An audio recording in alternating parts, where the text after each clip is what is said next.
Bonjour à tous et bienvenue dans ce nouvel épisode de l'Entre de la lecture. Aujourd'hui, nous allons aborder mon grand coup de cœur de cette année. Je vous présente Legends and Lattes par Travis Baldree et on va en parler à l'instant. C'est parti!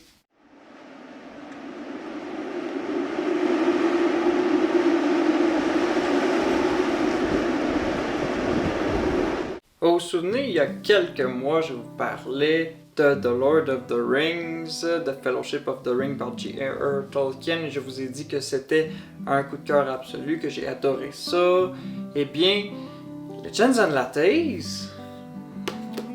je l'ai préféré à The Lord of the Rings. Pour l'histoire, et c'est très simple. Viv est une orque mercenaire qui en a assez de sa vie d'aventure et veut se fonder un coffee shop, tout bonnement, dans une ville. Lorsqu'on lui demande d'abattre une créature qui possède en elle une pierre de chance, Viv prend cette occasion, termine sa quête, prend la pierre en cachette et va fonder un coffee shop. Et pour vrai, l'histoire, c'est juste ça. Viv fonde son entreprise, fonde un Starbucks médiéval. Et pour vrai, ça fonctionne à 100%. En tout cas, en ce qui me concerne. Pour la note, j'ai donné le cocasse, le petit, le frileux A+. C'est un grand A+, pour vrai. C'est complètement fou. Je l'ai préféré à The Lord of the Rings et pour moi, c'était de la belle cozy fantasy. C'était pas l'histoire la plus percutante, c'était juste l'atmosphère générale. Ça m'a transporté tellement. J'ai tellement aimé ce livre, il m'a passionné du début à la fin. Je voulais pas nécessairement qu'il y ait des suites et des suites. Je voulais pas que ça soit une série complète ou une saga. J'étais juste content d'être dans ce livre, dans cet établissement avec Viv et les personnages qui s'y trouvaient. L'atmosphère, les clients, les idées des machines et tout. Je vais tout vous en parler dans les points positifs. Ce livre, en fait, c'est quand tu t'entoures dans une grosse couverture l'hiver, tu prends un petit chocolat chaud, t'écoutes un petit film de Noël, c'est réconfortant, c'est le fun.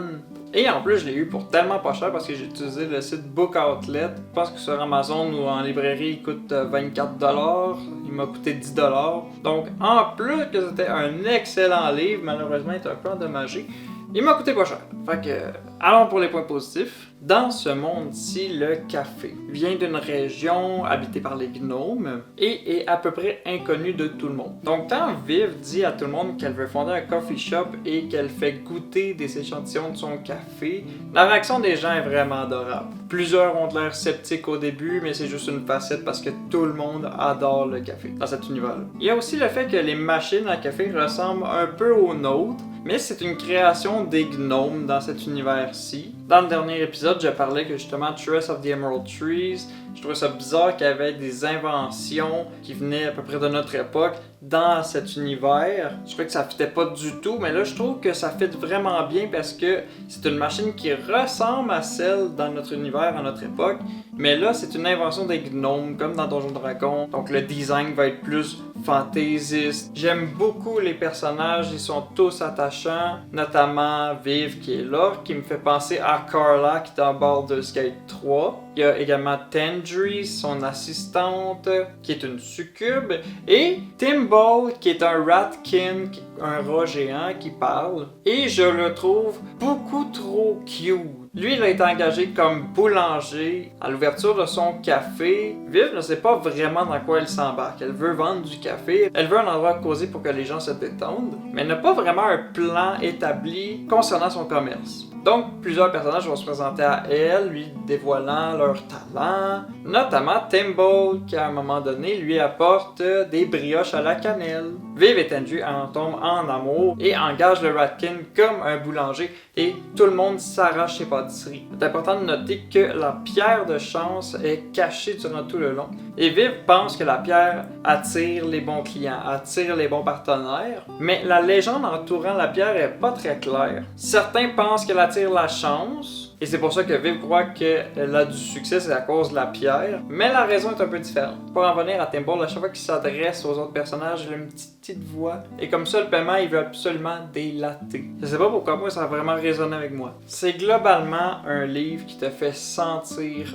bien. Viv, qui est une orque, une personne massive, barbare. En fait, c'est un personnage qui est très gentil, qui offre des emplois à beaucoup de gens, notamment avec un barde d'une carrure assez impressionnante, mais qui est très timide, mais qui prend la confiance au fur et à mesure que les pages avancent. Elle accepte chaque idée de son assistante Tendry. Elle engage le Ratkin d'un coup comme ça. Tous les cafés sont gratuits pour tous ceux qui l'ont aidé à construire sa bâtisse, qui était une étable abandonnée à la base. Et je suis friand d'histoires d'amour.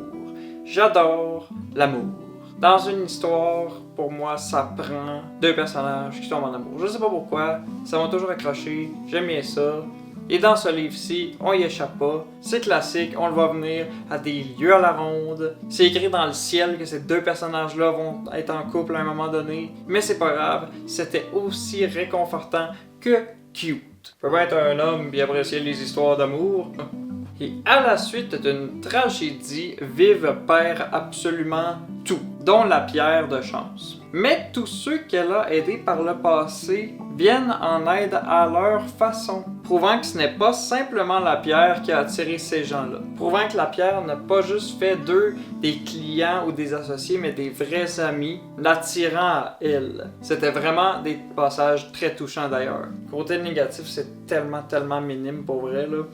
Au début, le fonctionnement de la pierre est pas très clair.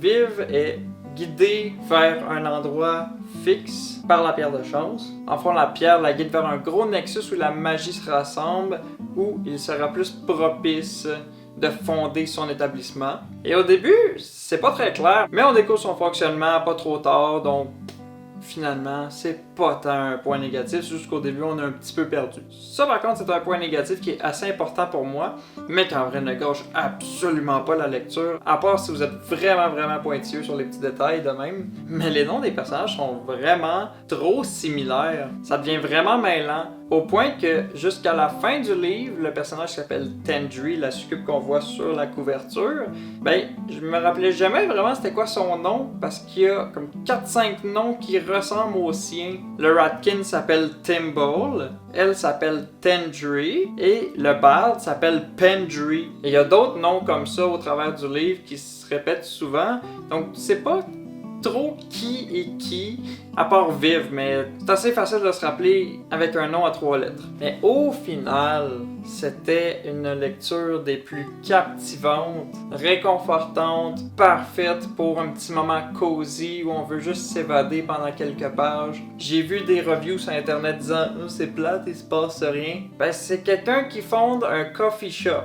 C'est tout. Il est même écrit en arrière A novel of high fantasy and low stakes, dans le sens de high fantasy, dans un monde de high fantasy, mais avec très peu d'enjeux. C'est le sous-titre du livre. Je comprends pas les gens qui se sont plaints pour ça, mais bon. Merci à tous d'avoir regardé cette vidéo. On se retrouve prochainement afin de parler de plusieurs livres de la série New Jedi Order, dont les 2 Edge of Victory, ainsi que Star by Star, donc j'ai hâte de vous en parler dans une future vidéo. D'ici là, vous pouvez vous abonner à ma chaîne YouTube, sur TikTok, Sean W. Parsons.